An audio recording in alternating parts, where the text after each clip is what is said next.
Guys আপনারাই বলেন কেমনটা লাগে। এখন বাজে দুপুর 2টা।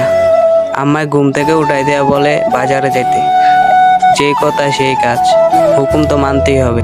রাস্তাটা যাবো কিভাবে, যে বাজে সূর্যটা আমার দিকে তাকায় রয়েছে, দেখলেই ডর করে। আপনাকেও একটা জিনিস দেখাই, প্রতিদিন আমাদের এই রাস্তাতেই স্কুলে যেতে হয়। এই যে ভাই, এই জায়গাটা দেখতে পারতেছেন না, এত দূর ভাই, যতই পাও দিয়া যান দেখবেন এই আগের মতনই হয়ে গেছে। মুন্ডায় চায় রাস্তাটা।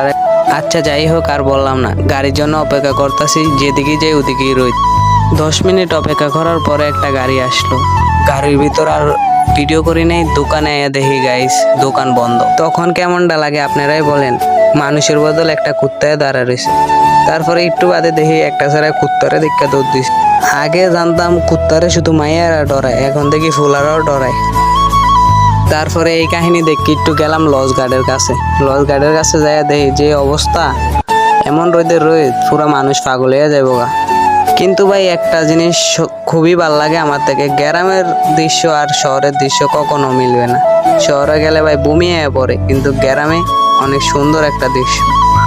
তারপরে আর কি, দোকানে যেয়ে দেখি দোকান খুলছে।